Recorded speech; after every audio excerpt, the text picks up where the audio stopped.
For today's video, ipapakita ko pala sa inyo, today is March 17, Sunday.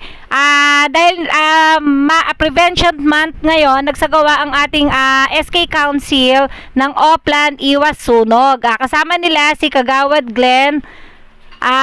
So ito, pinapakita nga nila sa mga kabataan or sa mga bata kung paano nila isinasagawa kapag sila ay sasabak sa sunog. Ipinapakita nila yung kanilang mga gamit, kung paano nila ikinakabit sa truck at paano rin sila nakakapaglabas ng tubig. Pasukan ng tubig. So pinapasok to sa truck. Tapos yung main laman, dito naman kinakabit sa hose. Okay, mga bata, mga magulang. So ito yung ginagamit. So pag may sunog, ito una namin kinakabit. Tapos ikakabit namin to, saka kami lalaban sa sunog. Buksan namin ito. Okay. Ngayon naman ay ipapakita naman nila kung paano nila sinusuot yung kanilang gear or PPE daw na tinatawag. Ayan, so medyo napakahirap pala niyan suotin, kaya talagang napakagaling ng ating mga bombero. Sobrang hirap, alam nyo, PPE pa lang nila, yung sa damit pa lang nila, from sa boots pa lang nila na napakahirap ng suotin dahil napakabigat pala niyan, sobra. So ipapakita niya sa atin kung paano sila magsuot ng kanilang PPE. Bilis!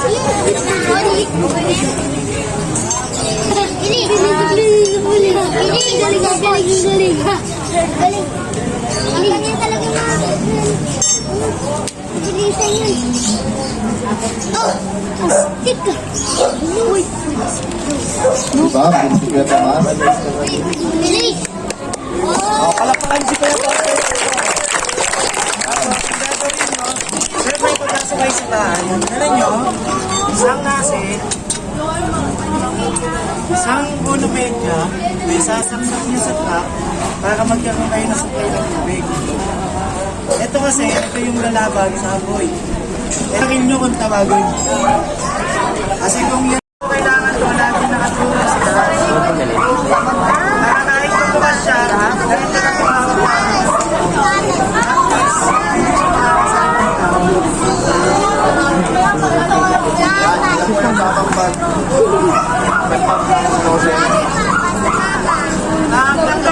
kami sa bahay, hindi pwedeng mag-isa lang kami. Kasi kailangan namin kabati. Kami, ang bahay natin, nasusunod na.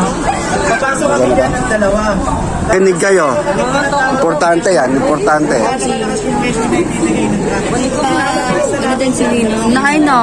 Oo. Ito lang yan.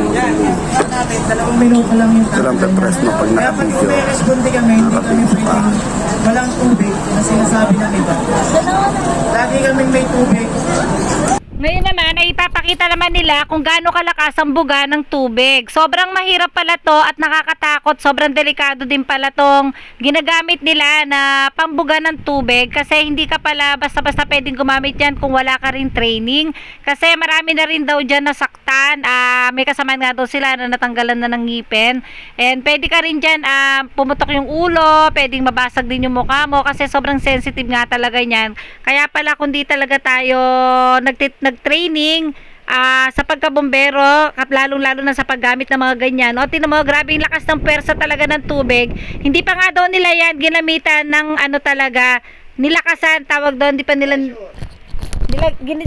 yan ginamitan ng pressure. Ayan, so normal pa lang yung buga ng tubig na yan. What more pa yan pag ginamitan daw nila yan ng pressure at hindi maganda yung pagkakahawak mo dyan, ay tatalsik yan sa mukha mo.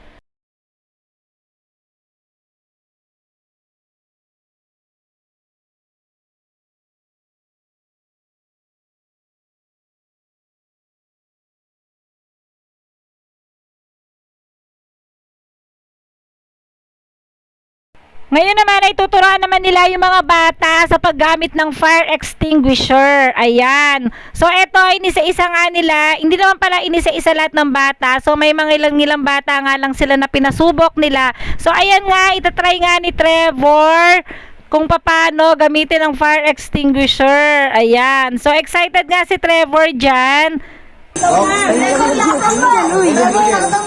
Yes nga, be. Yan.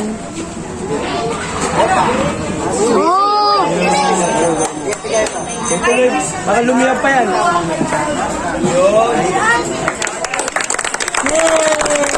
Galing ah.